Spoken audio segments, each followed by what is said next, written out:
Donald Trump's undiplomatic relations with his NATO allies and his admiration for autocrats has shaken up international relations. But in some of the Middle East, his maverick approach has been seen as a success. Israel, Saudi Arabia, Bahrain and the United Arab Emirates were all delighted when he announced that the US was withdrawing from the Iran nuclear deal, so painstakingly negotiated by the Obama administration. It will take time for Iran to reintegrate. We just imposed the highest level of sanctions. His campaign of maximum pressure, which included US sanctions, has been seen by many Sunni Arab leaders as the only way to contain Iran. And normalizing relations between Israel, the Emirates and Bahrain has been condemned by the Palestinian leadership, who called it a betrayal. But it is already reshaping the Middle East, bringing the Jewish state closer into the Sunni Arab world. Thank you very much. Trump's close relations with Saudi Arabia and the Gulf monarchies has been a deep engagement. They know where they stand if Trump is re-elected. That, by the way, when you talk about a wall... And so does Iran. Its economy has been crippled by US sanctions, which other US allies want to see lifted. Trump has shown that he's prepared to shed the blood of Iranians he sees as a threat, with the drone strike assassination of Iranian General Qasem Soleimani. Joe Biden, however, has vowed to reassess relations with Saudi Arabia.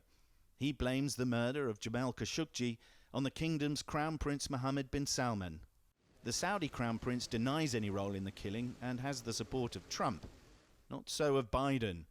He says he'll stop exporting US weapons to Saudi Arabia for use in Yemen. And he said he wants to have the US return to the Iran nuclear deal as long as Tehran complies. And in planning to hold a summit of democracies, if he's elected, he's clearly signalling less warmth for men like this, Egyptian leader Abdel Fattah al-Sisi, who took power in a bloody military coup. Biden, a former chairman of the Senate Foreign Relations Committee, has idealistic form. He demanded NATO intervention against Serbia during the Balkan Wars. But like Trump, he regrets support for the US invasion of Iraq, and he wants to scale back the US military presence there and in Afghanistan. He is backing a two-state solution for Israel and a future Palestine, and he will reopen diplomatic relations with the Palestinians, but not remove the US embassy from Jerusalem.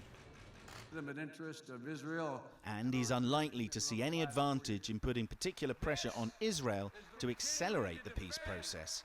The values.